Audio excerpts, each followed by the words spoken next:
warahmatullahi wabarakatuh. Waalaikumsalam Waalaikumsalam.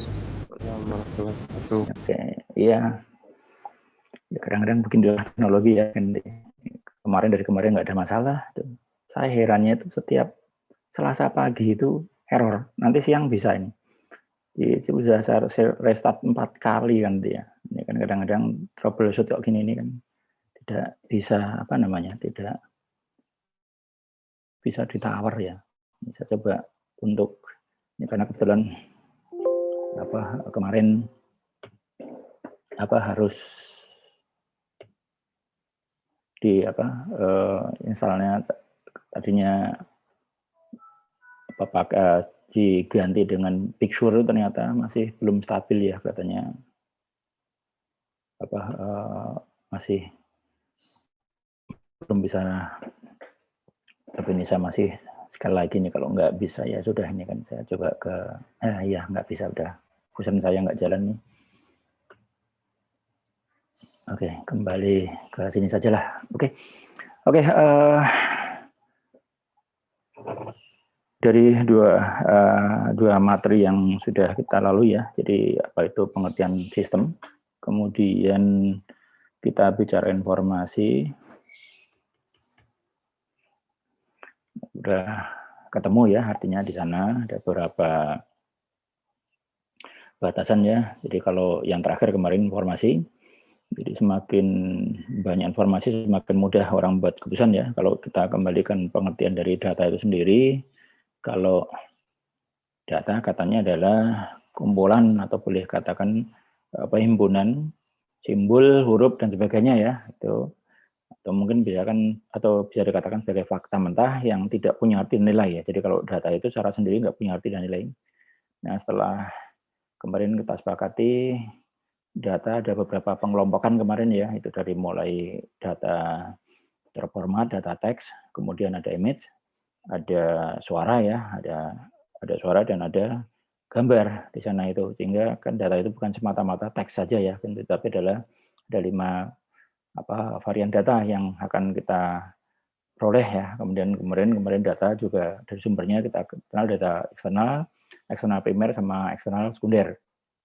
Terus kemudian dari hasil pengolahan data itu akan menjadi sebuah informasi. Jadi informasi adalah data yang sudah diolahkan nih. Yang tadinya nggak punya arti dan tidak punya nilai, akhirnya menjadi arti dan punya nilai. Itulah barangkali disebut sebagai informasi ya. Sehingga untuk apa informasi itu? Informasi adalah memberikan kemudahan seseorang itu membuat sebuah keputusan ya. Jadi kalau misalkan kita bayangkan bahwa kita nggak punya informasi apa-apa itu kan gelap gulita ya. Kadang-kadang mungkin barangkali Anda yang tidak atau mungkin jarang berkomunikasi dengan teman-temannya, terus kemudian pada saat ketemu lagi, waduh ini adalah kurang info ini kan, artinya kan kurang informasi itu berdampak kepada beberapa hal itu menjadi tidak sempurna lah kan saya. Nah, itulah dikatakan sebagai informasi ya. Jadi informasi sebagai alat bantu untuk membuat keputusan. Jadi seperti kemarin kita membuat sebuah analogi pada saat seseorang misalkan Anda mau mencari handphone, idealnya mestinya adalah kita browsing ya, cari informasi tentang handphone sesuaikan dengan budget. Kemudian juga barangkali kan mungkin ada Anda punya keterikatan brand tertentu ya, misalkan di sana kan akhirnya Anda memilih ini yang cocok, ini mungkin barangkali yang sesuai itu. Nah, dari sana adalah Anda membuat keputusan. Ya, kemudian Anda banding-bandingkan dengan produk yang sama, kadang-kadang kita berkeliling gitu ya, lewat dunia maya, mana yang paling murah kan dia.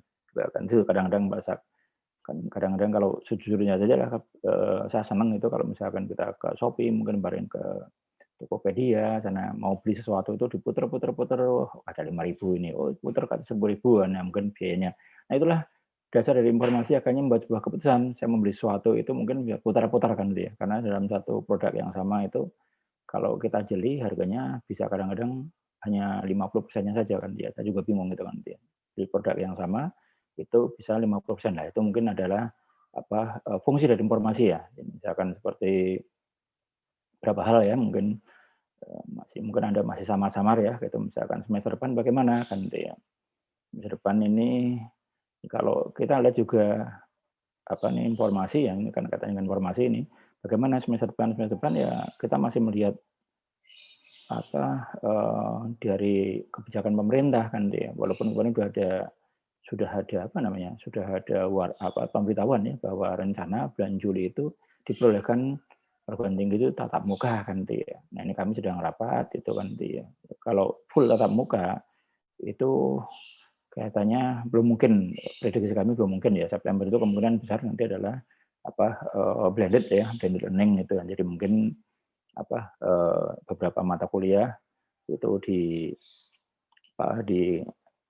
kelas mungkin barangkali ada di online, tapi khusus Anda ini kan karena semester 1, 2 belum pernah tatap muka, ini diprioritaskan untuk semester 3 itu lebih banyak tatap mukanya besok kan dia. Nah, cuman nanti teknisnya seperti apa, karena di sana ada protokol ya 50% kalau misalkan syukur-syukur nanti sudah bisa full ya, itu bergantung dari kebijakan dari pemerintah kan dia. Oke, ini adalah informasi juga sebagai di mana Anda mungkin barangkali mulai semester depan selalu monitoring ya itu sehingga mungkin yang ada kos wah siap-siap nih balik ke Jogja kan dia misalkan aja. Kalau yang mungkin Anda ada di luar Jogja kan dia.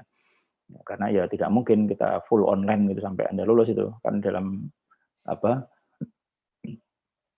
kalau mau optimal ya mestinya adalah perimbangan lah minimal 50% tatap muka, 50% Anda mungkin barangkali e-learning kan dia. Kalau sekarang ini sudah 30% ya karena 2 semester Anda itu sehingga nanti tinggal yang 50% Anda tetap muka, yang tinggal 20% tambahannya adalah mungkin adalah e-learning kan dia. Sehingga nanti perimbangannya itu maksimal 50% untuk e-learning-nya itu kan dia. Oke.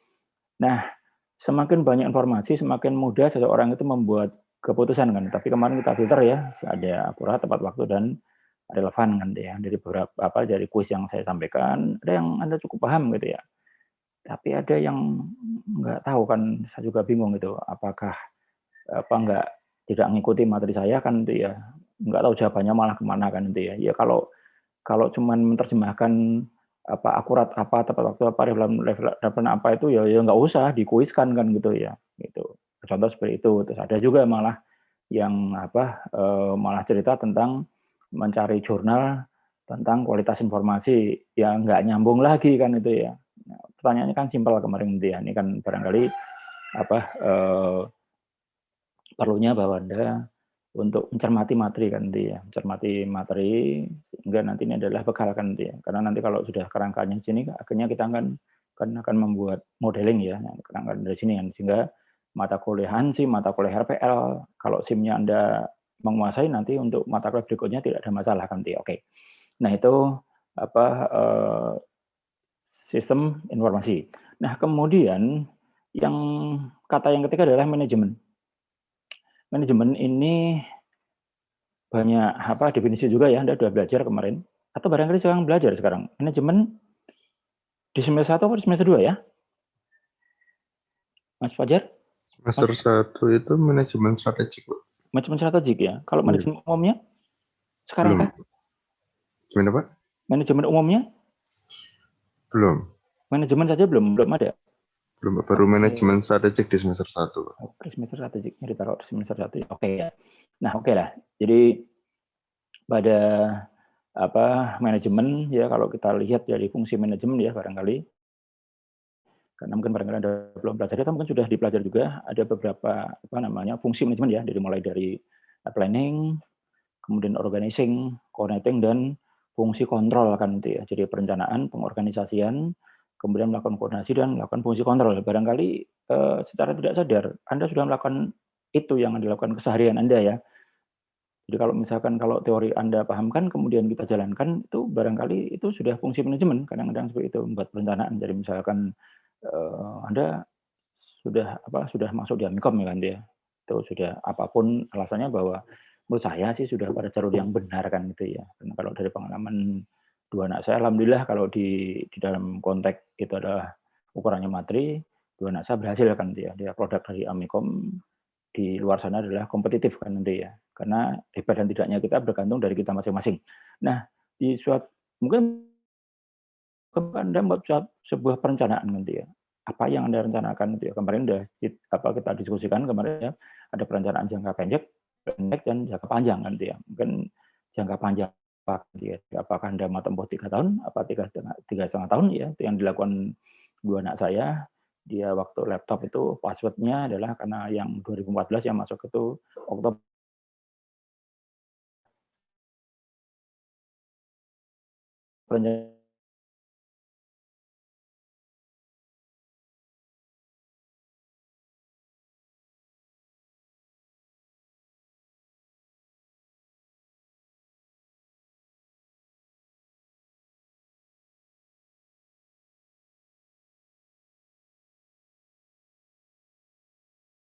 Semester 2 ini target Anda IP-nya berapa? Misalkan 3,6 misalkan ya.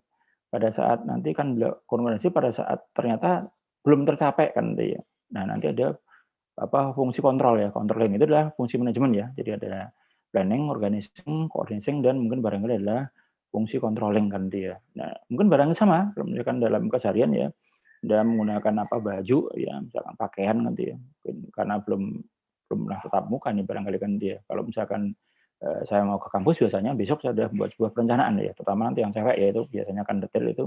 Besok pagi saya pakai baju yang mana, atasannya apa, bawahnya apa, kalau misalnya ada yang pakai hijab, kerudungnya warna apa, itulah dikatakan sebagai sebuah pengorganisasian.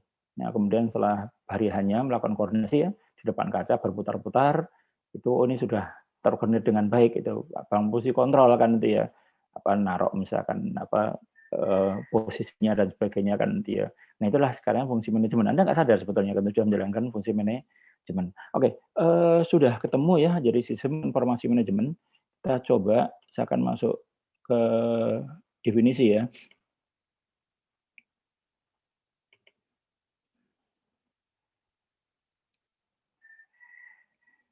Kita coba ke definisi dan elemennya ya. Nanti kita bahas, kita diskusikan.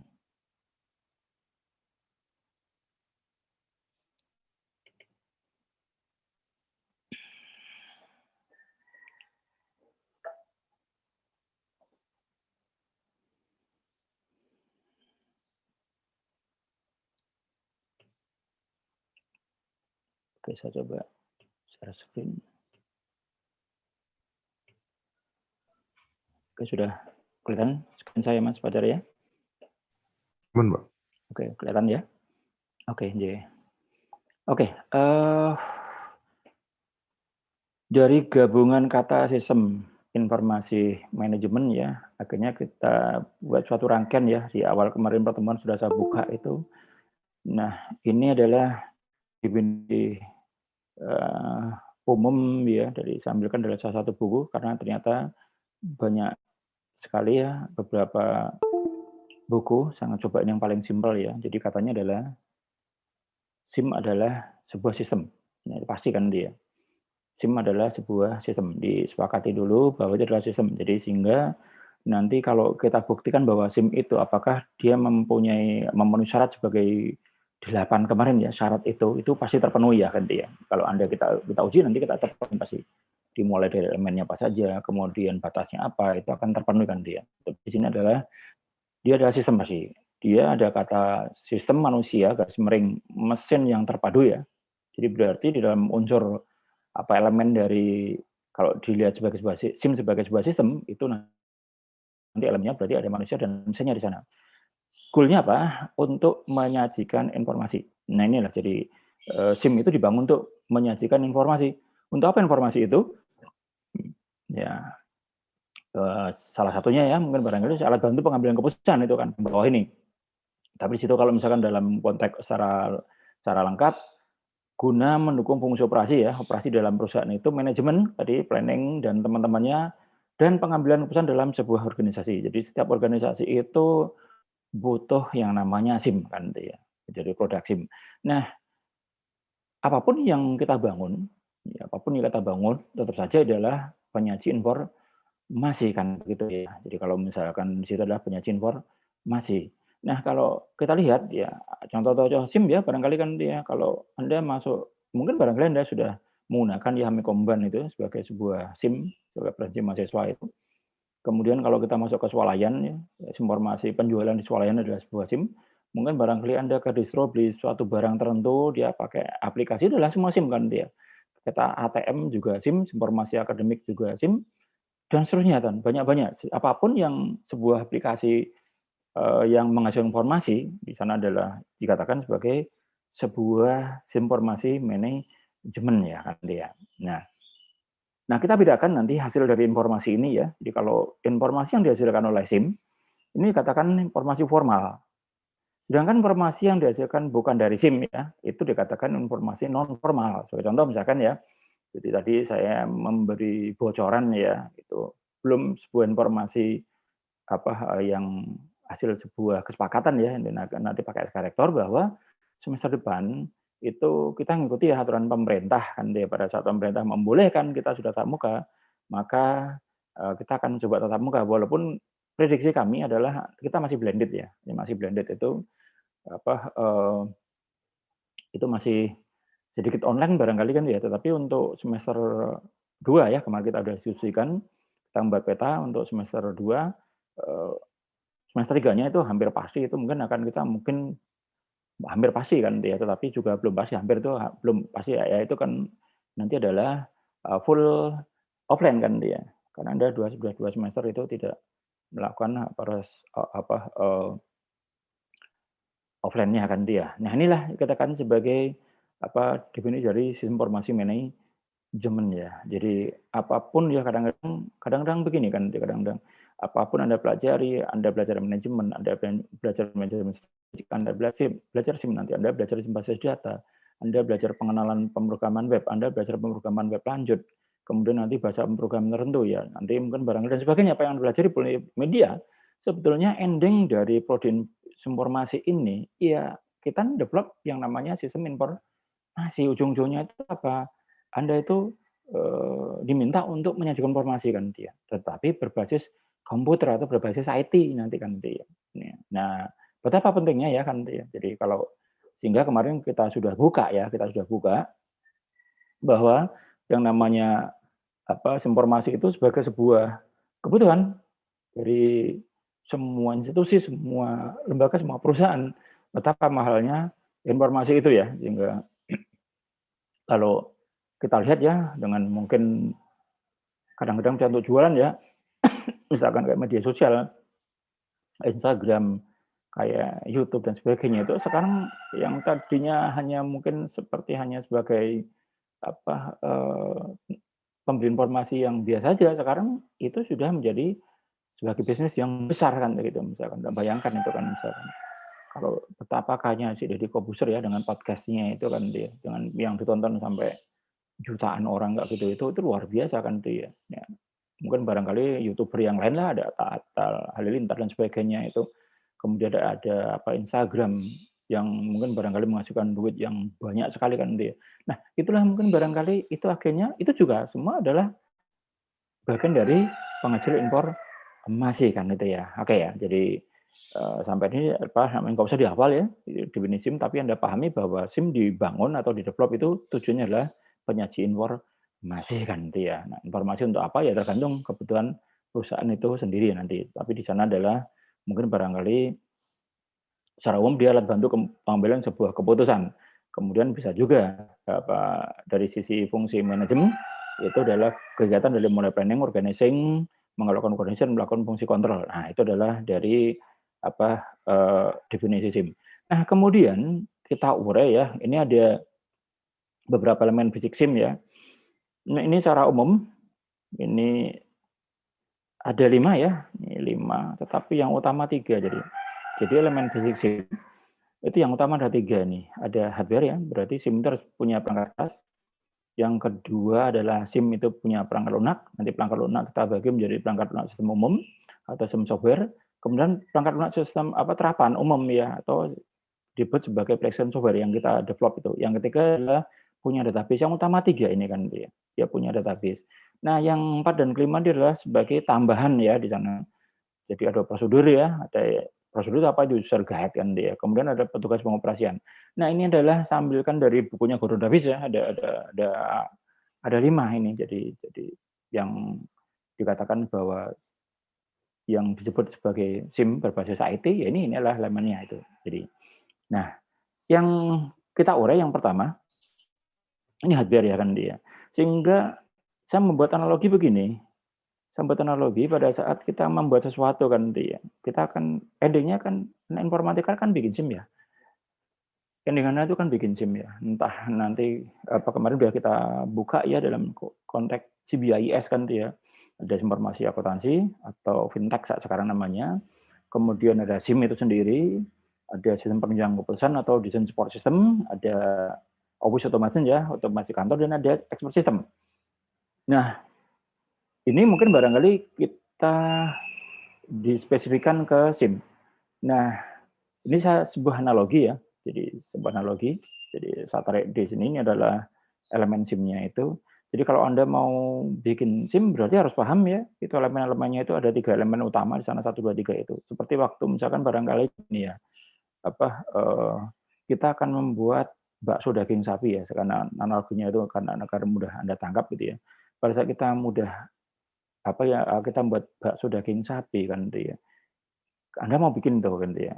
Yang utama mestinya Anda tahu ya bahannya dulu kan. Anda paham dulu apa itu bakso, ya, bakso daging sapi itu seperti apa, Anda paham dulu sama ya, SIM seperti apa ini.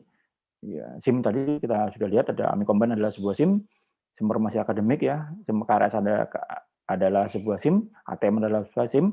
Nah sama ya, nanti ini analoginya adalah bakso kan. Nah waktu kita akan membuat bakso, materialnya apa saja yang kita butuhkan di sana ada daging sapinya kan kemudian ada daging sapi. Kemudian barangkali ada tepung ya, ada tepung terigu di sana kan itu. Kemudian ada bumbunya ya, ada bawang mungkin, ada mecin barangkali, mungkin ada pengawetnya mungkin barangkali dan sebagainya. Elemen-elemen dari bakso itu kan macam-macam di sana itu.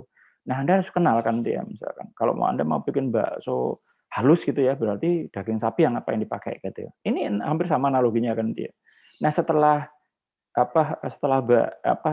tahu materialnya itu kan nggak mungkin dong ya misalkan kita bikin bakso dagingnya 1 kilo kok tepungnya itu 10 kilo kan nggak enak pasti kan nanti ya. Pasti kan hanya bakso tepung saja kan dia. Nah kemudian juga sama pada saat kita dagingnya 1 kilo kan nggak mungkin ya garamnya 1 kilo kan dia. Berarti kan nggak imbang kan dia pasti. Pasti rasanya kayak gereh itu ya, kayak ikan asin itu ya. Karena kalau misalkan berimbang di sana gitu. Nah itu juga pasti nggak enak kan dia. Nah inilah mungkin sebuah analogi juga sama pada saat kita membuat SIM, tentu misalkan informasi penjualan gitu ya. Kalau kita bicara hardware-nya kan, nah harus kita kenal gitu hardware gitu ya. Nah, hardware ini harus kita kenal, mulai dari device input-nya, kemudian device prosesnya, kemudian device output-nya. Ini harus kita pahamkan nanti ya. Ini sama ya, jadi kan kalau kita mau bikin bakso, mau bikin kolak, mau bikin cireng, mau bikin apapun, soto atau apapun nih, yang kita pahamkan dulu apa itu soto, apa itu bakso, apa itu cireng, apa itu. Nah, setelah itu baru kita tahu komponennya seperti apa, kemudian kita membuat perimbangan kan di sana kan dia. Nah, oke. Ini barangkali analoginya seperti itu. Nah, jadi nanti kalau Anda ikut elemen SIM, Anda ingat bikin bakso ya. Nah, di dalam konteks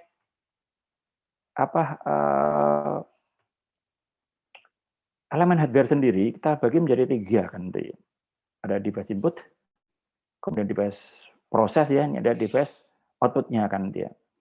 Nah, device input ya, ini ada dibuat barangkali ya, coba ini biar Anda tidak ngantuk ya, jadi tidak hanya satu arah saja. Kita akan coba device input. Barangkali kita ada keyboard, ada mouse. Nah, kemudian pada saat SIM kita itu ya, yang dipakai oleh Amikom itu ya, jadi Anda belum merasakan kemarin di kelas itu ya, mungkin barangkali Anda, mungkin pada saat saya nggak tahu udah pernah masuk kelas belum, mungkin barangkali sudah ya waktu tes awal itu dia menggunakan untuk menggesek kartu, namanya adalah itu card rider kan dia. Itu adalah alatnya adalah kita beli card rider kan dia. Kemudian kalau yang Anda pakai ya saat sekarang itu kan presensi itu ya pakai QR code ya itu ya. Jadi kalau di soal lain tuh pakai barcode reader kan dia mungkin Anda pakai QR code kan dia. Kalau yang pakai cap jempol itu mungkin barangkali Mas Pajak Fingerprint, Pak.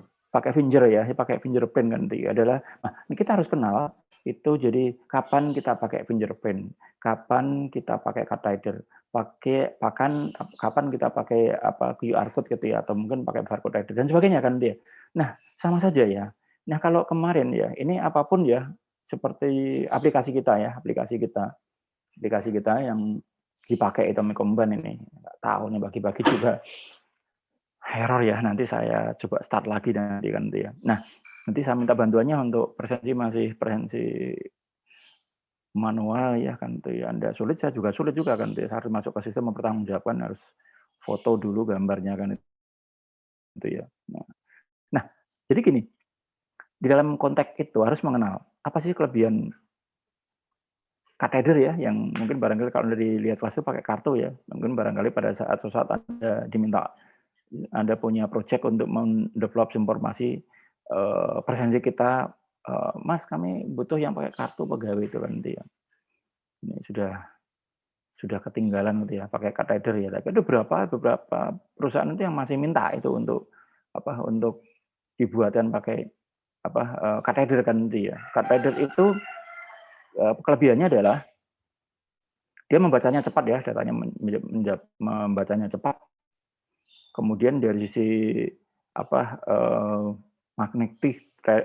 magnetiknya ya, itu cenderung awet ya, itu sebenarnya sampai setahun juga nggak ada masalah, digesek itu sampai sekian ratus kali juga nggak ada masalah kan dia.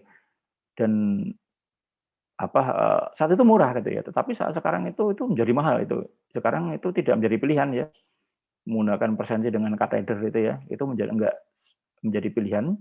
Karena apa? Karena sekarang mahal. Kalau dulu murah, kenapa dulu murah? Karena teknologinya dulu belum ada yang lain kan dia. Dulu kenapa kok enggak fingerprint gitu? Fingerprint waktu itu mahal kan dia. Dan ada beberapa kelemahan fingerprint itu. Nah, kateder itu kelemahannya saat sekarang itu kartunya mahal kan dia. Karena materialnya itu sekarang mahal itu. Itu kebetulan di AK itu kan di bagian darinya Pak Bambang gitu ya. Itu jadi kartunya itu per lembar material itu sekarang itu sekitar 13.000 itu ya. Kartunya tok saja ya. Kartunya itu 13.000. Nah, printernya kan itu ya.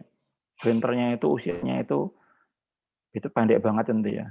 Printernya itu kalau sudah rusak itu nggak bisa dibetulin kan ya. Printernya itu harganya kisaran di angka antara 35 sampai 50 juta ya. Itu printer untuk ngeprint kartu kartu atau misalkan taruhlah kartu mahasiswa itu atau mungkin barangkali kartunya kan dia kayak semacam ATM itu ya. Itu mahal banget sekarang materialnya itu yang. Nah, maka sekarang kalau di ATM kita kan dikasih chip itu ya. Sudah karena kateder itu sudah punya kelemahan ya itu. Jadi kalau sebetulnya kan gampang dibajak gitu ya. Saya dulu punya kartu pegawai saya itu sebagai fungsi kartu pegawai untuk presensi, terus kemudian dia juga ATM ya waktu itu dua ATM ya sekaligus ya. Jadi satu satu satu magnet itu bisa fungsi sebagai isinya itu dikopikan bisa itu ya, itu. Dan mudah banget itu kalau Anda punya kartu itu kemudian hilang, yang pakai yang pakai magnetik itu, saya dengan mudahnya itu ngambil itu nomor PIN-nya berapa, nomor kartunya berapa itu kan ya. Itu kan itu bisa itu kalau dari sisi dari sisi kalau misalkan sebagai ATM itu sangat lemah sekali kan itu ya, sangat lemah sekali itu. Itu mudah di-copy orang kan itu ya. Mudah banget itu kan. Ya, nah itu barangkali itu kelebihan dan kelemahannya kita menggunakan. Tapi bacanya cepat itu. Kenapa dulu Amikom pakai itu? Ya karena yang bacanya cepat, dulu harganya relatif murah kan. Kemudian barangkali yang mungkin kenapa nggak pakai fingerprint kan ya? Misalkan kapan apa kelebihan dan fingerprint? Fingerprint saat sekarang itu relatif murah kan dia, walaupun ada yang mahal kan dia. Ada yang mungkin barangkali hanya mungkin di bawah 1 juta, tetapi ada juga yang mungkin barangkali sampai 5 jutaan ya tergantung kualitasnya kan dari fingerprint itu sendiri. Tetapi secara umum fingerprint itu punya kelebihan dan kelemahan tentu saja ya. Kalau kelebihannya bahwa kalau misalkan otomatis pada saat Anda akan menggunakan fingerprint misalkan presensi itu tidak mungkin Anda titip ya karena harus pakai jempolnya sendiri kan dia. Itu kelebihannya dari safety-nya atau mungkin dari sisi tidak dipakai untuk yang mungkin barangkali sebagai sebuah manipulasi itu adalah sangat bagus gitu. Tapi dia punya kelemahan ya gitu ya. Jadi pada saat mungkin barangkali kalau sedang dehidrasi ya jempol kita itu sedang dehidrasi, itu maka, kita akan sulit kan dia. Itu akan sulit untuk kedetek gitu. Apalagi yang murah-murah kan itu ya. Yang murah-murah itu mungkin barangkali kondisi normal oke kan dia. Jadi kalau kita dehidrasi, itu jempol kita itu akan sulit. Sehingga kan mungkin barangkali kalau di sekitar itu kan ada dikasih air itu ya, kasih gel atau kasih air, itu memudahkan untuk presensi kan nanti ya. Nah itu kemudian sekarang relatif murah kan dia. Sebetulnya fingerprint itu adalah bagus menurut saya kan dia. Tapi tidak mungkin ya kalau kita pakai pada saat kondisi kita online kan dia. Nah, munculnya QR code itu kan juga kemarin juga menggantikan kateder itu ya, karena kartu mahasiswa ya, mungkin barangkali kalau Anda yang sudah pegang kartu mahasiswa itu sekarang mungkin barangkali kalau toh masih ada magnetnya itu kosong gitu kan dia. Itu nggak diisi lagi kan dia. Sehingga fungsi kartu mahasiswa tidak dipakai untuk presensi lagi kan dia. Nah, itu loh mungkin barangkali saat kita masuk ke swalayan ya ke barcode reader kan dia pakai barcode gitu ya. Itu kan bar kan itu ya. Kemudian ada kodenya itu. Nah, kalau kartu mahasiswa Anda, kalau mungkin ada yang pegang itu ada barcode reader-nya itu ya. Anda boleh cek itu ada barcode-nya itu. Itu fungsinya itu ada difungsikan itu. Kemarin kalau nggak salah di resource center ya di perpustakaan itu kan masih menggunakan barcode reader ya itu. Jadi beberapa hal yang saat sekarang itu Amikom itu teknologinya terjun bebas itu ya. Ya, karena kemarin expired-nya PHP 5 kan itu salah antisipasi kan itu ya. Jadi itu sebuah kesalahan bersama sehingga kita harus develop dari awal lagi kan dia. Jadi Amikom Ban itu termasuk aplikasi baru kan dia. Kemudian saya juga kesulitan saat sekarang menggunakan dosen Amikom ID juga ternyata masih belum sempurna ya. Mas kita itu aplikasi baru juga. Jadi kita tetap merambat lagi kan dia kan develop. Itulah mungkin dari sisi device inputnya ya dan sebagainya ya. Nanti kemudian apa ini ada yang bertanya ini di kuliah di Meet enggak kita kuliahnya di kok tanya ke saya ke Google Meet ya. Oke, nah ini barangkali kaitannya dengan data ya tadi kan nanti ya. Mungkin barangkali presensi kita besok itu ya, bisa nggak kita gantikan dengan foto? Ya bisa kan dia. Tinggal foto Anda ditaruh di database-nya Amikom, terus kemudian Anda foto kan, kemudian kita di-matching-kan ya, karena foto akhirnya kan image kemarin kan data juga kan dia.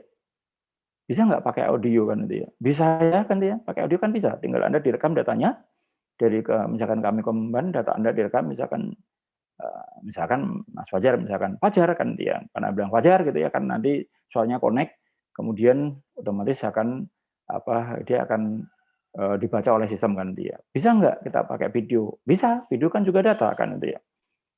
Jadi saya dulu pernah penelitian bareng sama teman-teman itu membuat aplikasi. Kalau ini kan aplikasinya sama sebenarnya kan hanya mengubah data saja.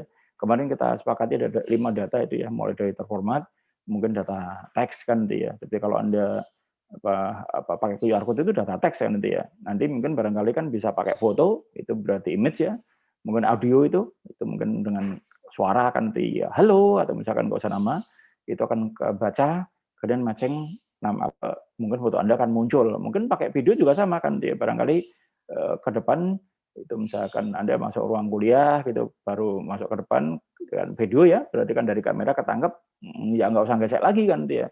Nah, itu pernah dulu penelitian itu ternyata masih ada beberapa kendala gitu ya terutama untuk kepekaan ya kepekaan dari kamera itu sendiri ya dulu mungkin karena kepekaan kamera itu sendiri di mana kamera itu dulu kalau untuk cowok itu 99% itu nggak ada masalah kan itu presensi yang pakai pakai video kan dia. Tetapi pada saat cewek yang pakai hijab itu ternyata ketepatannya itu hanya sekitar 40 sampai 50% gitu ya. Ya itu masalah kan dia karena kondisi sekarang di Indonesia itu ya cewek yang berhijab itu banyak kan dia. Itu nanti kan masalah. Nah itu mungkin barangkali nanti mungkin saat kalau Anda akhirnya endingnya membuat skripsi ya, yang dengan menggunakan misalkan presensi atau apa, mungkin aplikasinya sama, tetapi Anda mencoba, kenapa tidak dicoba misalkan dengan video misalkan saja itu karena sampai sekarang belum belum pernah dicoba lagi kan dia. Nah ini adalah dari input datanya kan dia. Kan ini alatnya kan dia, kemudian input datanya. Nah, itu tinggal alatnya saja. Berarti kan kalau kamera itu bisa juga sebagai apa sensor ya, di sini ada sensor, ada scanner, ada kemudian ada kamera, itu juga merupakan sebagai device inputnya. Oke. Yang di tengah adalah device proses ya. Ini ada device prosesnya. Ini kemudian dia ada apa apa di situ kita kenal itu ada register, ada control unit, ada CO ya. Itu dalam kata kadang CO itu control unit kadang disebut sebagai apa bagian dari prosesor ya kadang nanti ya. Nah ini adalah yang di tengah itu CPU itu isinya adalah register, control unit dan ALU. Ini di kotak yang di sini adalah dikatakan orang kadang-kadang menyebut sebagai CPU kan gitu, Central Processing Unit kan gitu ya. Kata lain dari CPU adalah prosesor ya. Si prosesor ya ini kan itu ya. Prosesor di situ ya kan. Nah, mungkin di dalamnya nanti kita kenal nanti ada beberapa material yang lain selain itu kan misalkan dia. Jadi kalau misalkan CPU-nya kan dia, mungkin kalau kita masih pakai desktop ya, ada monitor, ada keyboard, kemudian kita mengatakan sebagai CPU kan, satu kotak itu CPU ya. Kita masih yang mana padahal CPU sendiri adalah sebuah prosesor di sana kan dia. Nah, kemudian di dalam apa? Dalam proses ini dia ada RAM, kemudian ada ROM ya. Kemarin kita sudah pelajari bareng-bareng. Ini adalah satu perangkat di sini. Ini dikatakan sebagai apa RAM dan ROM itu mungkin barangkali sebagai ini adalah memori internal ya ini. Coba sebentar saya betulkan dulu ini gambarnya ya.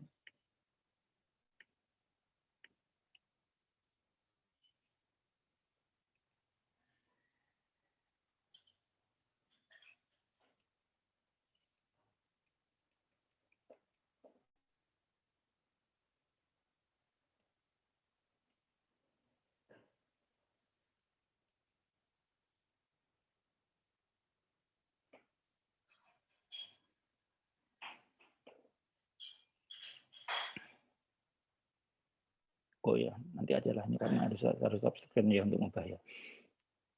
Oke, nanti aja lah. Oke, ini adalah memori primer ya. Oke, ini adalah memori primer. Ini tidak kelihatan ini karena tulisannya itu putih nih ya. Ini adalah memori sekunder. Ini adalah primary memory adalah ini secondary memory. Nah, memori primer itu ada RAM dan ROM kan ya. Ini barangkali Anda sudah belajar.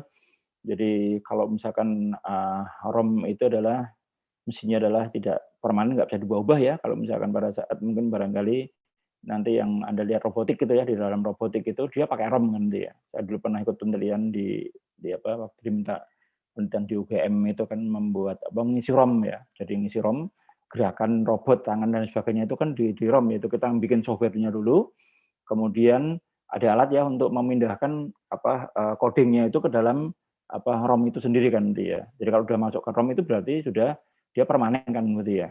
Itu diisi kan dia bisa diisi. Nah, kemudian ini adalah RAM sifatnya adalah sementara ya, itu kan juga ukurannya.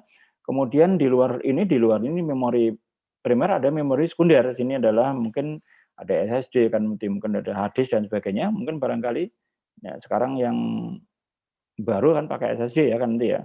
Itu di apa misalkan ini kayak komputer saya ini itu sudah dia cepat membacanya kan dia. Cuman barangkali agak mahal ya. Agak mahal. Kalau hard disk mungkin barangkali dia bentuknya apa namanya masih apa piringan ya dia berputar ya. Kalau SSD sudah berbeda teknologinya kan dia. Nah, ini kan barangkali sebuah apa proses kan dia. Nah, mungkin barangkali dalam konteks itu ya dia kenal kan dia. Nanti kita bagi di dalam konteks itu di apa di prosesor ya. Kita kenal nanti ada prosesor yang dipakai itu mungkin barangkali ada yang ingat itu kalau misalkan ada prosesor yang didesain itu khusus server kan dia. Siapa yang mungkin barangkali yang ingat atau yang pernah membaca prosesor yang dipakai di server? Kalau yang sementara kan dibangun, apa bedanya kan prosesor yang ditaruh di server sama yang dipakai untuk PC ya? Mungkin barangkali untuk single ya, bukan artinya kan di klien ya, itu mungkin bukan laptop dan sebagainya. Tapi misalkan itu kan kita kenal ya dari sana itu, dari apa merek apa kan Intel. Siapa siapa siapa ingat itu untuk prosesor yang dipakai Yang yang Pentium Generation bukan sih, Pak? iya ada juga gitu. Ada yang lain barangkali? Pentium, Xeon. Xeon itu ya Xeon. oke. Yang utama itu Xeon ya. Xeon adalah dia khusus dipakai untuk server kan nanti ya. Nah, kita harus tahu kan nanti ya. Nah, kapan kita menggunakan prosesor yang memang dipakai untuk apa server ya dari misalkan dari produk Intel adalah Xeon. Dan kemudian kapan kita menggunakan. Jadi kalau kita apa kita setting hardware itu bukan maksimalisasi tapi optimalisasi ya kan dia. Nanti kan dalam konteks hardware itu kan seperti itu kan dia. Dia adalah optimalisasi. Nah, mungkin bisa saja ya nanti kalau misalkan kayak Amicom jelas pakai Xeon nanti ya untuk servernya kan dia. Tapi mungkin kalau Pamela misalkan ya tidak harus pakai Xeon kan dia. Karena kita adalah mungkin barangkali isi biasa saja di apa di sana kan dia. Kalau kita bicara tentang apa perangkat dari hardware-nya kan dia. Nah, ini juga ukuran RAM itu juga sesuai dengan kebutuhan ya gitu. Kalau setting keseimbangannya itu nggak bagus, nanti kalau kita pakai hard disk, ini hard disk-nya juga akan cepat rusak kan dia. Apa hubungannya ya gitu. Jadi kadang-kadang begini pada saat apa kalau kita lihat ya, ini kalau saya lihat dari gambar di sini ya. Nah, dari sebuah gambar ilustrasi ini ya pada saat kita bicara tentang apa haram ya pada saat ini ada input dari software kemudian nih prosesor bekerja kan dia yang ini yang di gambar ini ya. Ini ada fetch ada register dan ini sebagainya kemudian dia mencari memori kan dia yang dicari pertama adalah apa memori apa primary memory atau memori primer atau primary storage ya iya yang di sini ya. Jadi kalau misalkan kalau saya tarik saya kembalikan ke gambar yang hadis tadi ini, ini barangkali waktu diperintah oleh software, dia dari apa dari hardware-nya itu mencari data di RAM. Nah pada saat di RAM tidak ada, dia akan mencari datanya turun ke bawah ya, ke memori eksternal ya, ke memori eksternal ini. Sehingga pada saat ini ya secara tidak langsung kan dia pada saat apa RAM-nya besar, ya berarti prosesnya menjadi cepat kan hanya muter sini kan saja dia. Muter sini kan dia. Ini kan diambil ke sana dikembalikan, diambil di sana dikembalikan gitu ya. Pada saat booting awal, data yang dibutuhkan RAM kan dari apa? Dari harddisknya kan ditaruh dulu di sini kan dia. Pada saat dimatikan data kembali lagi kan dia. Kan akan datang itu karena hilang. Kalau RAM nggak akan hilang ya, dia akan sebagai permanen dia. Ini juga sama. Pada saat kalau misalkan di sini adalah kalau RAM-nya besar, otomatis bahwa dia prosesnya akan lebih cepat nanti ya. Nah, kadang-kadang sebuah pertanyaan, apa ini sebuah diskusi kadang-kadang ya mungkin apa betul kalau RAM-nya kecil, hadis ya kita bicara hadis ya, itu cepat rusak. Sepakat enggak? Karena yang on cam ini Mas Fajar, menurut Anda pada saat kita bicara tentang apa besar kecilnya RAM, semakin kecil RAM itu berpengaruh kepada kecepatan kerusakan hadis. Setuju nggak? Kalau RAM itu biasanya berpengaruhnya kan cuma kecepatan aksesnya gitu, Pak. Untuk RAM itu. Kecepatan akses terus. Kalau hard disk kan ini yang apa kontribusi dalam kerusakannya kan mungkin dari supply power supply-nya dia, terus ketidaksesuaian apa power supply untuk yang mensuplai seluruh bagian dari CPU tadi itu kan berkontribusi besar untuk hard disk kerusakan hard disk mulai dari misalnya dari kebiasaan kita mematikan laptop atau komputer dengan tidak sesuai prosedur itu juga berkontribusi besar dalam kerusakan hard disk tadi, Pak. Ya oke, jadi ya secara teknisnya begitu ya. Gini kalau distribusi itu. Tetapi pada saat pada saat RAM-nya kecil, itu harddisknya sering berputar nggak piringannya? Pada saat RAM-nya kecil, ya. Ini kan disuplai ke sini ke RAM ya. Datanya kan diambilkan dari harddisk ya. Pada saat si harddisk itu mensuplai data ke RAM, ya. Itu kalau RAM-nya kecil, kan harddisknya sering berputar. Kalau piringannya sering berputar, itu semakin cepat rusak gitu? Logikanya masuk nggak? Menyiksa kinerjanya, Pak. Menyiksa? Kinerja, memaksa. Nah, memaksa karena berputar piringannya, semakin sering berputar piringannya kan otomatis overdrive akhirnya. Ya, overdrive ya terperusak kan sama saja kan. Oke. Jadi pada saat kita bicara terutama mungkin barangkali yang gamers itu ya kan ya, itu betapa cepatnya perputaran data dari mungkin dari hard disk ke RAM itu ya, sehingga sebetulnya secara saya bilang secara manajemen proses di dalam proses ini sendiri itu semakin tinggi RAM itu akan berpengaruh kepada mungkin ya, itu bisa saja ini kan ini perlu diteliti kan ya, karena logikanya ada semakin piringan semakin sering berputar itu kan juga semakin sering rusak itu, sehingga mungkin akan banyak bad sektornya kan dia. Oke, tapi secara teknis oke. Nah, ini barangkali mungkin main-main kita dengan proses dalam sebuah keseimbangan. Nah, kemudian yang terakhir dalam hardware ini adalah dikatakan sebagai device output-nya ya kan dia. Device output-nya itu bisa alatnya itu nanti bisa printer kan dia, ada display dan sebagainya kan dia. Nanti ini adalah alatnya ya, karena kita bicara tentang alat ya, kalau misalkan ada impact printer, ada non impact printer, ada pen plotter, ada inkjet plotter dan sebagainya. Nah, di dalam konteks itu kan mungkin barangkali kita juga kenal ya nanti beberapa printer ya, teknologi printer ya. Mungkin kadang-kadang Anda lupa kan dia kalau kita ada yang yang dijet itu ya, itu barangkali dijet itu kan dia akan pakai tinta kan dia tinta disemprotkan di sana kan dia. Kemudian kalau Anda ini kalau misalkan dia laser itu ya, dia toner tuh, di toner kayak toner fotokopi itu ya, bentuk bubuk itu kan dia.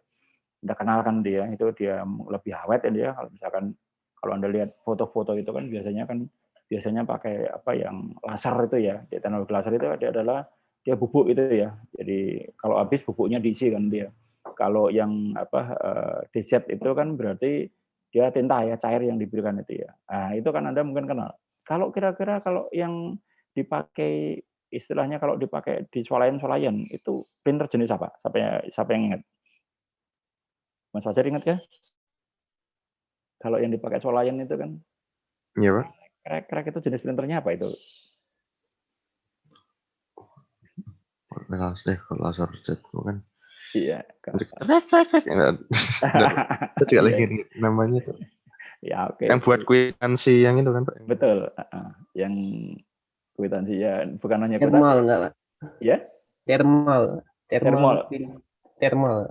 Betul. Thermal printer gitu ya. Enggak salah.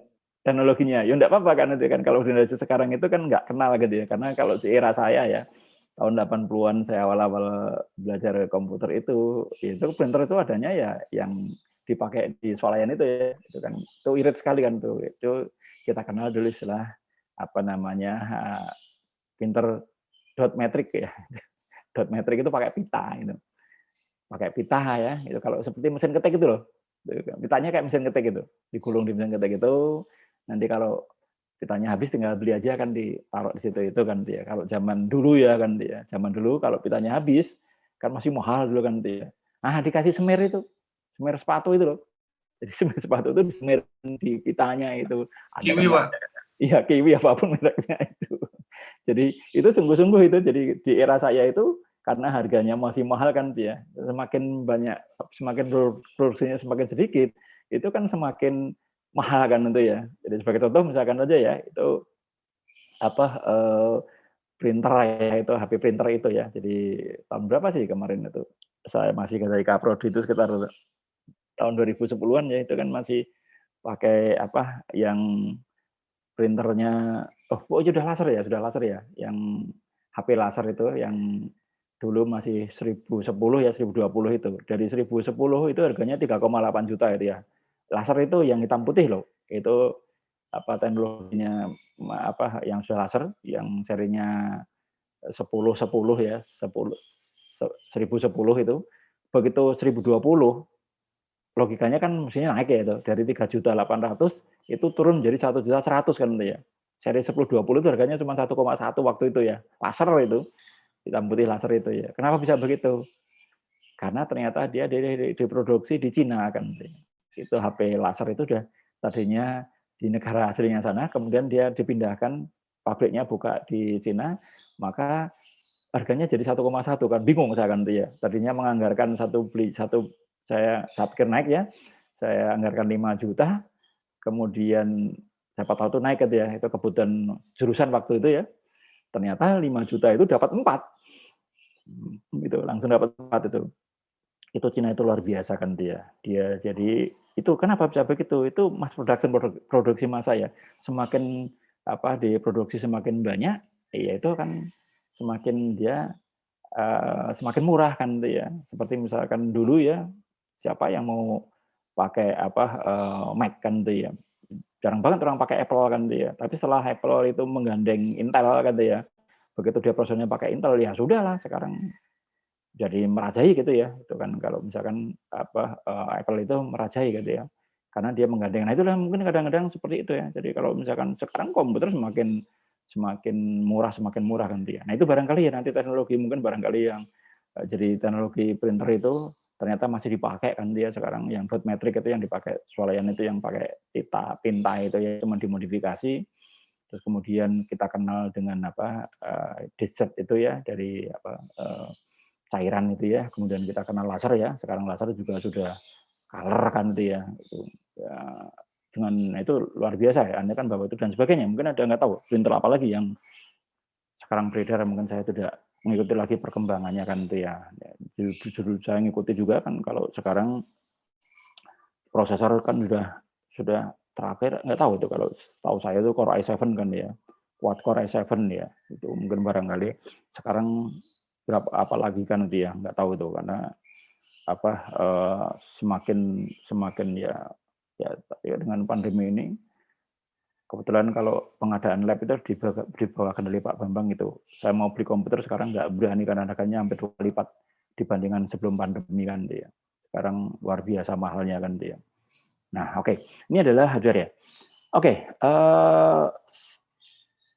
harus kenal ya tadi ya dari mulai device inputnya ini ada maka nanti ada ini device inputnya ada keyboard, ada mouse, ada barcode reader, ada mikrofon bisa dipakai ya tadi untuk data suara itu ada scanner, ada joystick dan sebagainya, ada main game itu dan sebagainya. Mungkin ada ditambah nanti dengan card reader ya itu kadang-kadang Anda nggak tahu juga.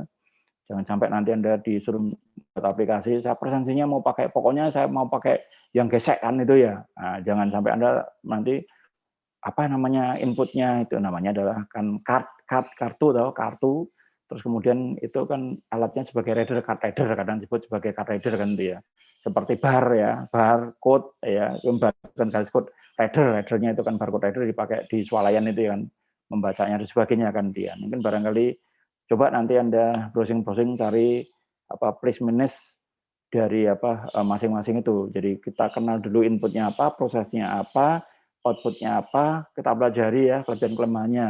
Sehingga pada akhirnya waktu Anda membuat sebuah SIM, di mana naruh perangkat hardware-nya tadi itu menjadi tepat kan ya. Nggak mungkin ya swalayan kita pakai printernya misalkan laserjet atau mungkin dijet itu kan ya boros dong itu tintanya kan dia.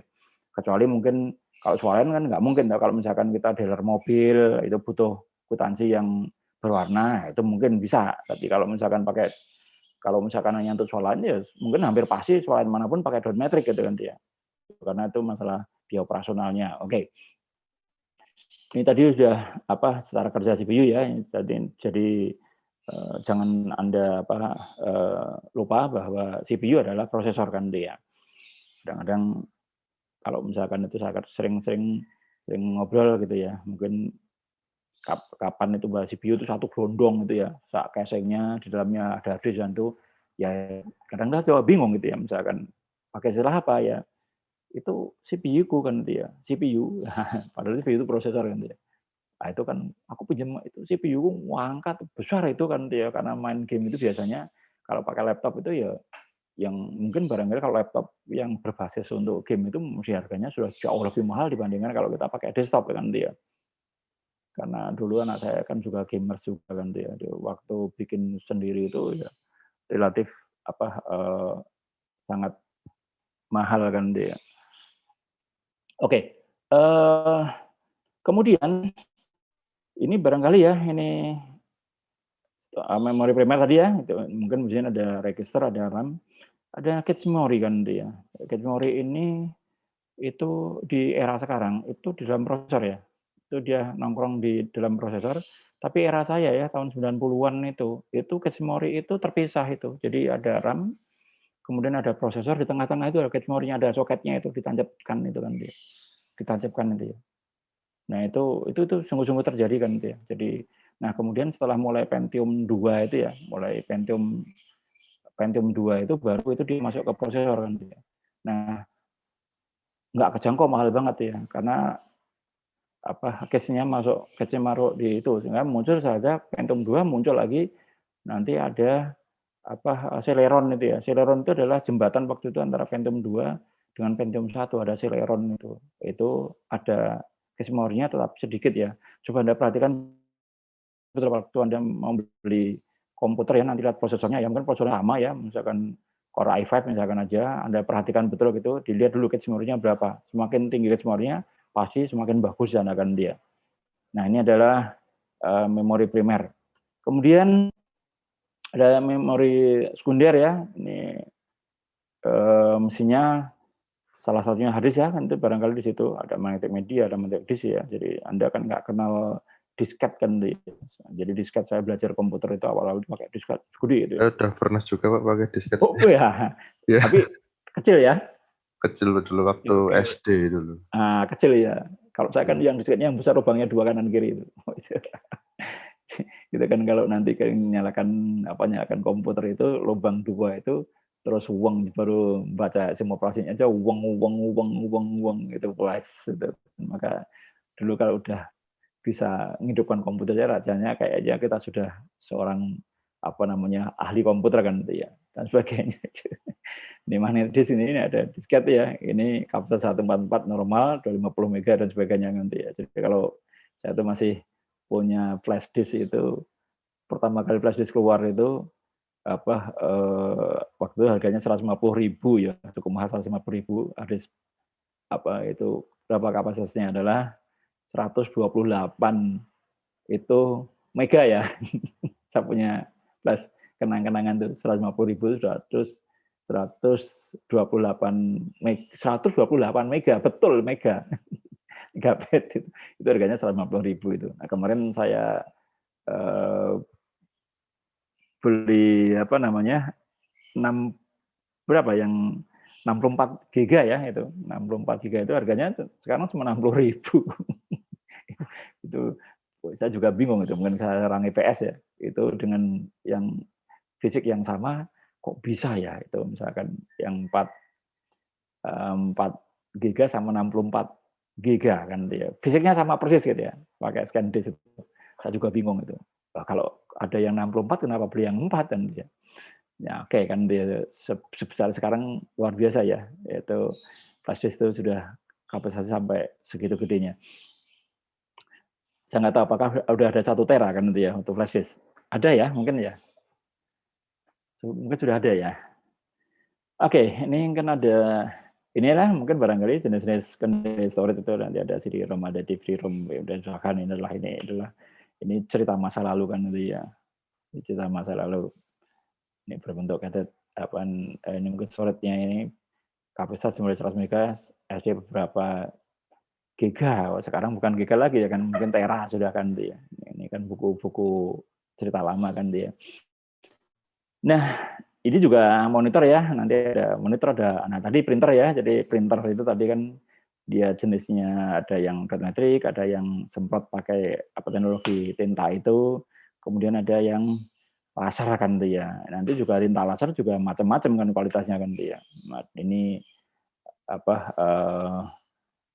output teknologi ya. Lihat ini monitornya gambarnya masih monitor zaman dadul ya.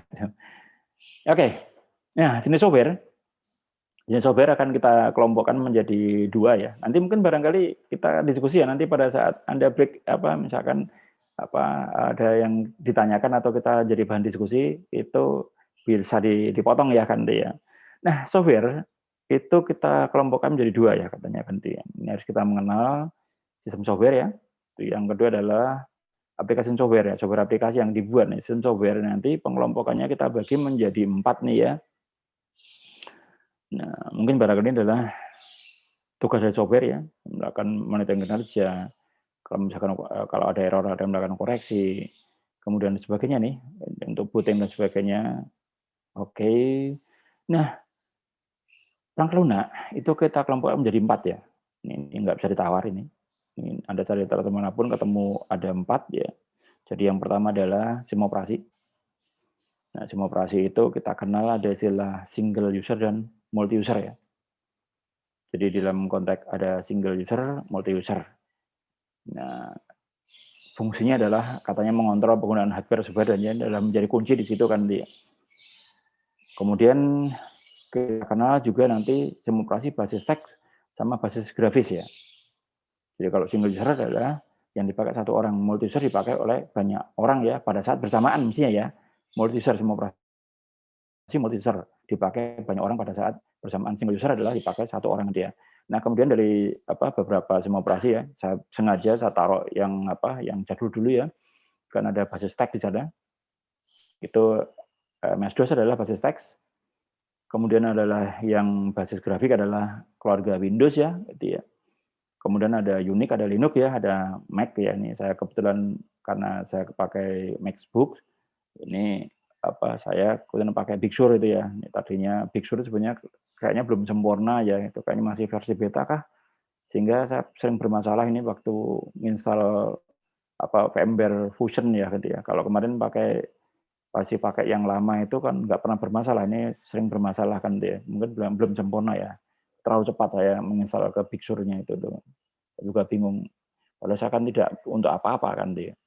Nah, ini barangkali ya pada saat kita bicara tentang masker ya. pada Mas Fajar tolong di-mute kan itu kan Anda Pak. Di-mute kan ya, kayaknya hostnya ada pindah ke Anda ya. Ini nggak mau pakainya. Oke. Nah, di dalam konteks operasi ya, MS-DOS itu dikatakan sebagai basis teks ya. Kemudian kalau keluarga Windows adalah dikatakan sebagai berbasis grafis. Apa yang membedakan itu ya? Kalau berbasis teks itu ya digunakan hanya satu operasi satu sendirian gitu ya. Waktu kita basis Windows itu berarti adalah dia karena berbasis grafik ya. Itu berbasis grafik itu dikatakan dia bisa digunakan banyak operasi pada saat bersamaan gitu ya. Jadi mungkin barangkali ini adalah yang basis grafis kan dia. Ada single user, multi user ini mungkin barangkali ada istilah basis teks basis grafis ya. Itu mungkin ada istilah single tasking, multitasking ya itu. Jadi kalau misalkan di konteks itu adalah single tasking ya. Jadi kalau single tasking itu mengerjakannya dia itu dia ya sendirian aja kan dia, single tasking, selesai masalah baru menyelesaikan yang lain dia. Multitasking itu digunakan pada saat berbarengan ya kan dia. Yang butuh RAM besar untuk keluarga Windows misalkan sebagai contoh, Anda sedang ngetik, dengerin musik, mungkin Anda mengerjakan sesuatu kan dia dibuat layar potongan-potongan layar itu adalah basis grafis ya kan dia. Itu dikatakan multitasking. Ya, dalam kehidupan nyata Anda, kalau single tasking itu Anda kuliah selesai, kemudian bekerja, setelah bekerja mungkin barangkali baru berkeluarga, misalkan begitu ya. Itu single tasking. Kalau multitasking itu kuliah sambil bekerja kan dia, atau sudah berkeluarga bahkan sekaligus kan dia. Mungkin ya, mungkin gitu.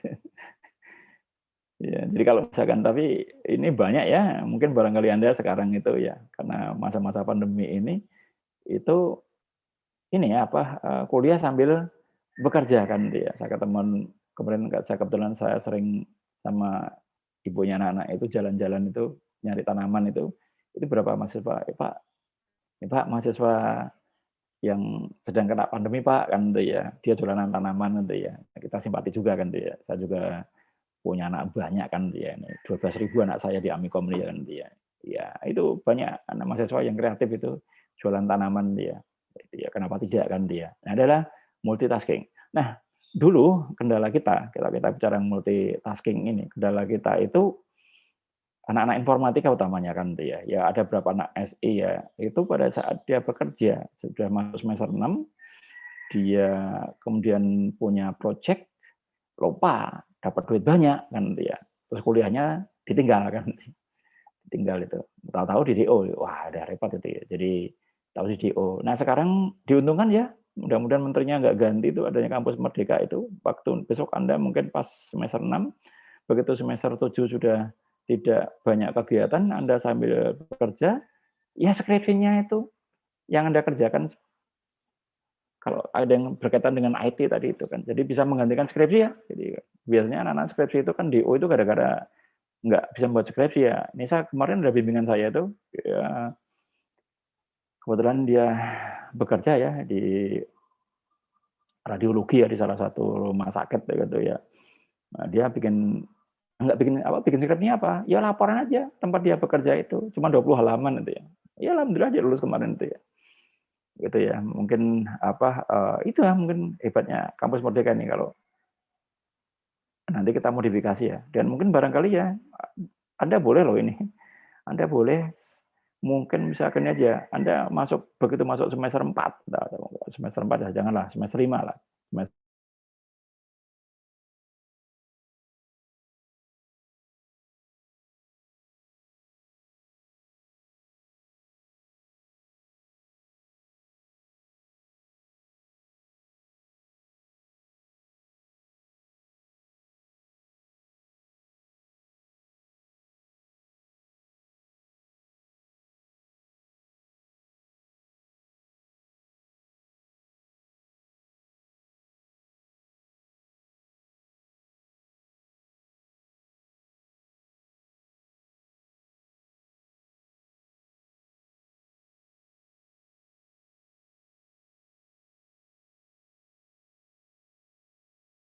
Tunggu dulu. Oke, nyambung lagi saya. Ini mati lampu tempat saya. Oke ya.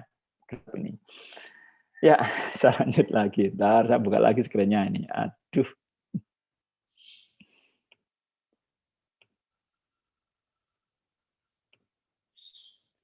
Sudah kelihatan Mas Fajar ya? Ampun, Pak. Oke,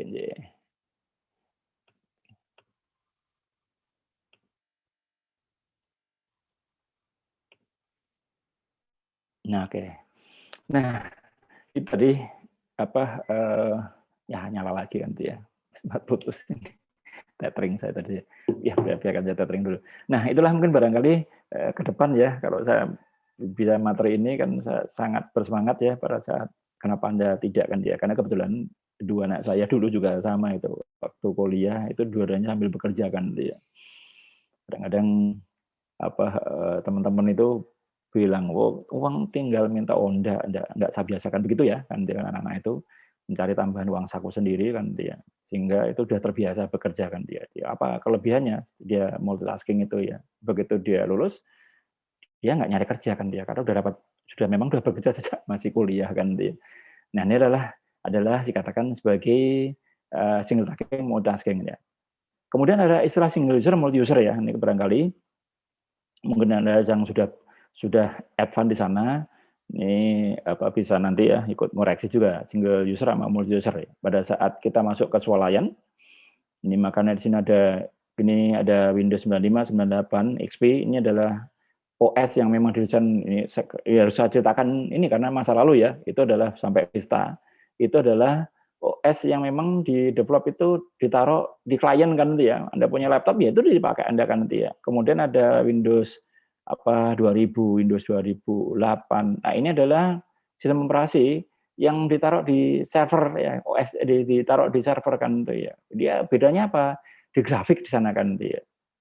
Jadi kalau misalkan jadi Windows 95, 98 itu nggak bisa ditaruh di server kan dia. Misalkan taruh swalayan ya, swalayan itu kita menggunakan SIM-nya nanti SIM multi user. Berarti ada komputer servernya. SIM operasinya berarti adalah kalau zaman dulu itu harus pakai OS server kan dia. OS server itu adalah contoh yang dikatakan sebagai SIM operasi multi user tadi itu. Ini adalah Windows 2000, 2008 dan seterusnya kan dia, serinya dan seterusnya itu. Tapi sejak Windows 7 ya, dari Windows 7 itu dia didesain itu walaupun dia ditaruh sebagai single user, tapi dia support untuk multi user. Jadi Windows 7 itu bisa dipasang di server kan itu. Tetapi tidak mungkin kurang optimal ya kan dia. Karena harga OS-nya juga berbeda kan. Dia kan masih banyak grafisnya itu. Tapi kalau hanya soal misalkan kayak swalayan misalkan dengan 3 klien ya, ada satu server 3 klien itu, ya udah pakai Windows 7 aja misalkan aja nggak ada masalah kan dia. OS yang support server saja. Tetapi kalau Amicom itu nggak mungkin OS-nya harus OS server kan dia. Jadi multi user kan gitu ya kan dia. Jadi kalau presensi kita itu single user atau multi user itu? Presensi kita. Bantu Mas Fajar. Sistem multi user. adalah multi user kan itu ya. Jadi pada saat yang bersamaan dia dipakai kan itu ya. Sehingga kan kalau jam 7 itu sering error itu ya. Anda bayangkan kita ada 61 kelas ini 63 ya. 63 itu ada 70 kelas yang berbarengan jam 7 pagi masuk itu ada sekitar 70.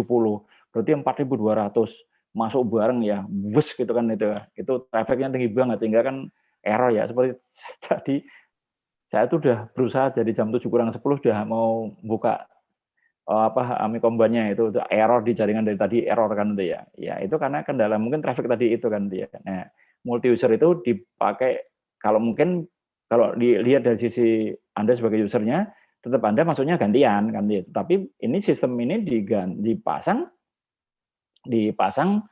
banyak sekali kan dia 70 itu sekitar 70-an dosen yang sedang berbarengan menggunakan Amicom itu ya. Maka biasanya kalau di awal, di pertengahan itu sudah bisa dipakai bareng-bareng. Oke. Nah, ini adalah semua operasi. Jadi kita nanti Anda bisa baca sendiri kan itu ya. Itu kapan kita menggunakan single multi. Jadi bisa enggak Windows yang dipakai untuk server dipakai untuk klien? Bisa. Jalan. Tapi grafiknya pasti jelek kan dia. Karena tidak diperuntukkan untuk single. Tapi Windows 7 bisa nggak support di server? Oh bisa, tetapi mestinya tidak seoptimal kalau dia adalah Windows server ya, dia keluarga Windows nih kan itu ya. Ini adalah semua operasi. Ini saya lewati aja dulu. Nah, kemudian bahasa pemrograman kita kenal ya, itu langsung saya tarik ke semua ya. Itu ada 3 level, kita 3 level ya. Itu ada 3 level bahasa pemrograman dikatakan sebagai low level language. Kemudian contohnya ini adalah assembler atau bahasa rakitan kan dia. Itu bahasa rakitan. Ini adalah saya dulu pernah belajar namanya Prolog ya. Itu Prolog itu juga bahasa level rendah. Itu biasanya kalau untuk ngisi ngisi ROM itu ya. Ini karena dia bahasa rendah dia mendekati bahasa mesin ya. Itu jadi kodenya banyak banget itu ya. Itu jadi kodenya banyak banget. Biasanya kalau ngisi ROM itu pakai assembler bahasa rakitan ini atau mungkin Prolog ya. Saya pernah dulu tahun 90-an saya baca Prolog itu. Assembly, Pak. Iya, assembly ya, betul ya. Itu kan namanya ada tools namanya Prolog dulu kan dia. Kemudian bahasa tingkat menengah tingkat menengah itu middle level language ya kan dia. Contohnya C++ kan dia. Ini termasuk middle ya, dia setengah bahasa manusia, setengah bahasa mesin. Nanti Anda kayaknya di semester 3 ya. Oh, ini sekarang semester 2 ya, Anda belajar C++ ya. Di pemrograman terstruktur ya, itu adalah middle kan, mungkin agak susah codingnya kan dia. Kemudian yang tertinggi adalah bahasa high level language ya, ini adalah bahasa tingkat tinggi ya. Kemudian barangkali ini ada tempo dulu, ada basic, ada Pascal, ada pemrograman visual kan ya, Visual Effects Pro, Visual Basic, Visual dan sebagainya. Itu adalah bahasa pemrograman ya. Nanti apa yang membedakan ya, ini kemudian ada paket program ya, ini ada paket program. Nanti kata bedakan ya. Nanti paket program dulu ada yang namanya zaman era saya di Bistri Plus ya. Saya di Bistri Plus dulu namanya itu. Ya, kemudian di sini yang saya sempurnakan ada MS Word, ada Excel, ini Mayobi ya, ini untuk akuntansi SPSS untuk statistik barangkali. Kemudian semua paket database ya. Itu SQL Server, MySQL, Access itu masuknya di sini ya. Masuk di paket program. Nah, apa yang membedakan antara bahasa pemrograman dengan paket program nanti ya? Ini adalah bahasa pemrograman itu dia punya fasilitas compiler kan dia. Punya fasilitas compiler. Jadi misalkan kita belajar pemrograman visual kan langsung dikompil kan dia, sehingga nanti tidak harus menyertakan pemrograman visualnya. Misalkan kita pakai VisualFox Pro, kemudian data kita compile, maka dia masuk bahasa pemrograman. Tapi kalau kita pakai program ya, jadi Anda punya data MS Word ya, terus Anda tidak punya Office ya nggak bisa dibuka kan, karena pakai program dia harus pakai ada software induknya. Sama saja ya waktu kita kita punya SQL Server ya, punya data SQL Server, kita punya database SQL Server, kita nggak install SQL Server ya nggak bisa dibuka kan. Jadi itu yang membedakan bahasa pemrograman dengan paket program. Itu kalau bahasa pemrograman dia punya fasilitas compiler kan dia, sehingga nanti bisa running gitu ya, menjadi COM, menjadi exe kan dia. Itu adalah bahasa pemrograman. Jadi semakin mendekati bahasa manusia ya, itu dia adalah dikatakan bahasa pemrograman ya. Itu yang high level language itu bahasa level tingkat tertinggi itu mendekati bahasa manusia kan dia. Nah, kemudian yang berikutnya ini paket program ya. Kemudian yang ketiga yang keempat adalah jadi eksplorasi bahasa pemrograman paket program utility. Nanti program bantu ini ada contohnya ini adalah misalnya Norton, AVG barangkali, dan mungkin barangkali bahasa untuk untuk mengubah itu misalkan kayak I love PDF itu ya, itu termasuk program bantu itu ya, mengubah dari data PDF menjadi Excel, menjadi menjadi Word dan sebagainya. Itu adalah program bantu kan dia. Nah, inilah kelengkapannya bahwa SIM itu harus ada berapa nih? 4 ya. Berarti ada SIM operasi, bahasa pemrograman, paket program, dan utility. Ini adalah keberadaan bahwa SIM. Nah, kemudian yang berikutnya adalah software aplikasi. Nah, ini software aplikasi. Software aplikasi ini yang dibuat, gitu ya. Software aplikasi yang dibuat. Software aplikasi yang dibuat. Nah, ini mungkin barangkali seperti misalkan kalau kita lihat Amikomban, itu adalah software aplikasi dibuat ya. Kemudian informasi akademik itu yang dibuat, itu software aplikasi. Tadi ini adalah software utama yang untuk membuatnya tadi adalah sistem softwarenya, ini adalah aplikasi softwarenya yang dibuat ya. Ini adalah elemen SIM dari pengertian yang lain ya, hampir sama ya, ada input, ada proses, ada basis data, ada teknologi, output. Saya nggak suka pakai ini kan dia. Tapi ada beberapa buku membaginya seperti ini kan dia.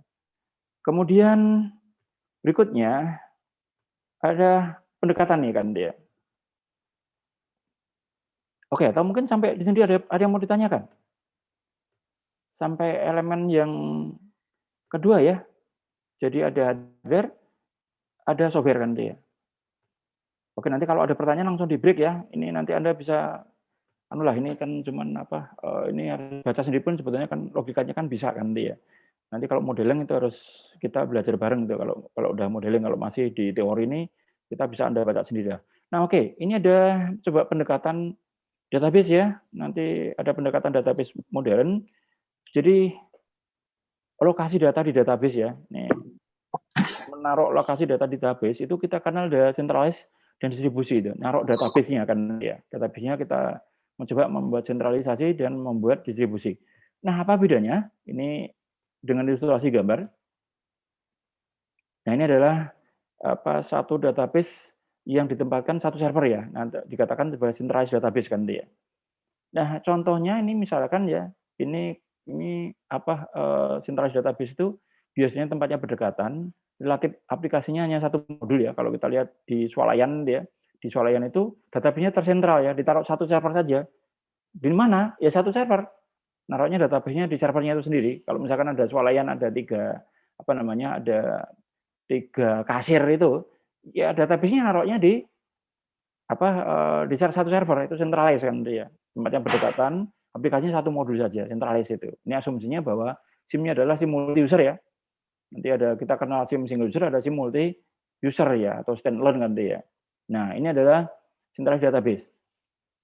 Kemudian yang kedua, ini adalah distribusi.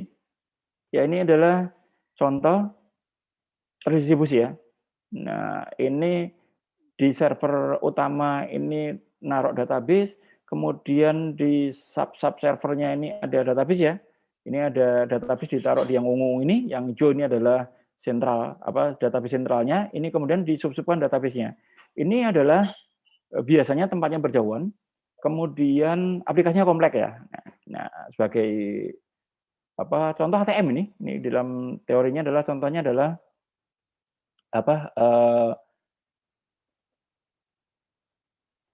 ini apa ini? Oke, dalam contohnya ini adalah ATM. ATM itu, jadi misalkan ini pusat ya, yang biru ini taruhlah itu server di Jakarta. Kemudian di Jogja ini ada server lagi ya. Ini ada sub servernya kan dia. Ini adalah dikatakan sebagai di database-nya didistribusikan ya. Didistribusikan ya. Menempatkan datanya. Maka location distribusi database tadi itu. Ini adalah database-nya. Nah, ini contohnya ATM. Jadi kalau misalkan ada server pusat di Jakarta, ada server yang ada di kantor-kantor Jogja itu. Dia sub-servernya kan dia. Nah, ini tempatnya berjauhan, aplikasinya kompleks ya, seperti ATM contohnya kan dia. Nah, ini ada plus minusnya ya. Plus minusnya ini. Kalau centralized, ini biasanya kalau centralized, yang begini ini, kalau database-nya error di sini kan semua nggak bisa dipakai ini kan. Ini kelebihannya murah ini karena satu database yang kita beli ya. Jangan Anda bayangkan waktu kita beli satu database dipakai ianya satu, biasanya hanya kan ada dipakai 5, database-nya dipakai 10, itu kan harganya beda-beda kan nanti ya. Ini adalah centralized. Kemudian kalau yang distribusi ya begini, ini adalah mungkin barangkali kelebihannya kalau misalkan ada kerusakan di salah satu sub servernya di sini kan dia, maka yang lain nggak ada pengaruhnya apa-apa gitu ya, kecuali yang rusak di pusat ini ya.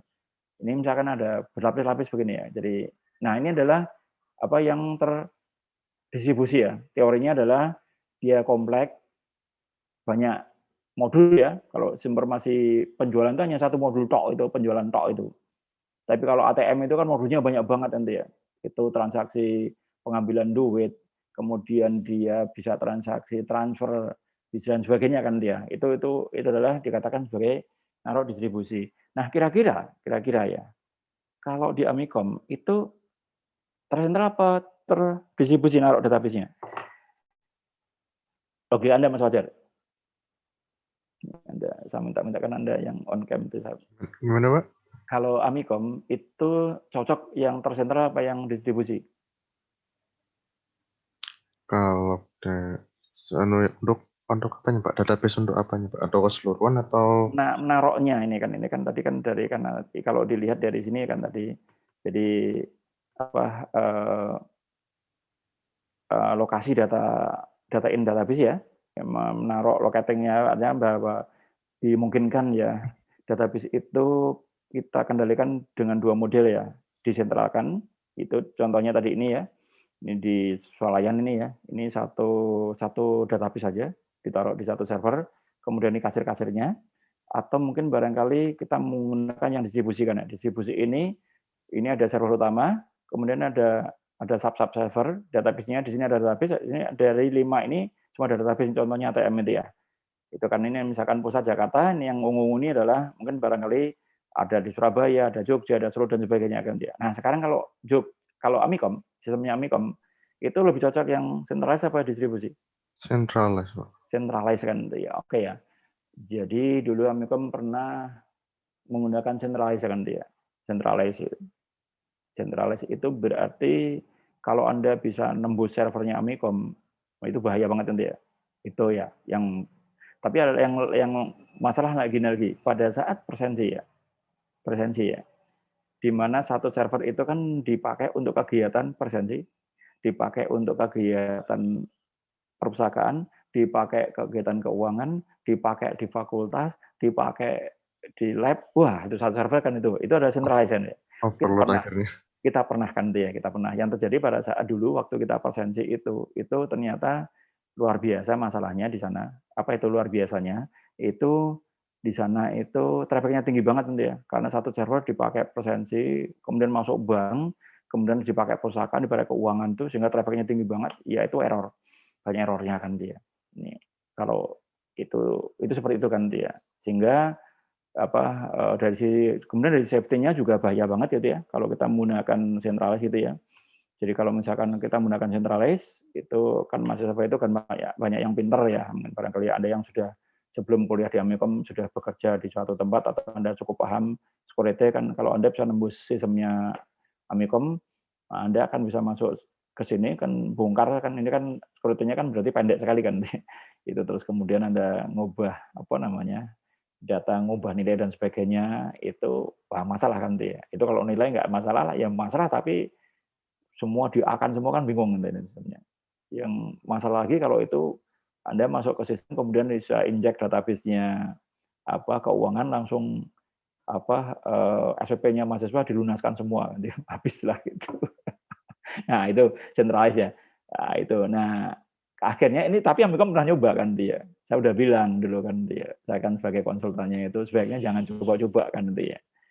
Karena ini loh kelemahannya gitu udah saya teori saya menjelaskan saya orang manajemen kan dia. Saya bilang ini kelemahannya ini kan dia. Pak perlu dicoba Pak. Oke ya. Biasanya kan kalau nyoba kan ketahuan di mana masalahnya kan dia. Baru dipakai presensi yang keuangan kan diprotek kan dia. Yang naruh presensi masalah kan dia. Kenapa? Ternyata mahasiswa dosennya itu hanya ngurusi presensi kayak ini tadi coba kalau nggak sapu terus tadi itu kan misalnya hanya ngurus presensi nggak selesai sama itu kasus beberapa tahun yang lalu kan dia. Sisi lain trafficnya tinggi banget sehingga orang nggak bisa presensi, itu dari sisi security juga masalah kan dia. Akhirnya sekarang Amikom menggunakan database-nya terdistribusi ya kan dia. Ini apa sih, jadi misalkan Anda lihat kita ada server pusat ya. Jadi kalau Anda presensi itu di DAK ya, di servernya ada di DAK. Sehingga kan kalau misalkan Anda bisa nginjek tembus ke presensi ya paling hanya ngobrol presensi saja kan. Kemudian ada server keuangan ya, di DPK itu ada server keuangan. Nanti ada di fakultas punya server sendiri ya, di UPT ada server sendiri kan, dan banyak sekali. Di DAK itu ada subserver untuk ngolah nilai, ada subserver untuk ngolah presensi ya. Itu kemudian di subserver jadi ya akhirnya database banyak kan dia. Yaitu sebuah risiko ini adalah secure kan dia, lebih kepada security-nya kan dia. Nah, ini barangkali ini sebagai gambaran ya sampai ya mungkin barangkali ada yang bertanyakan.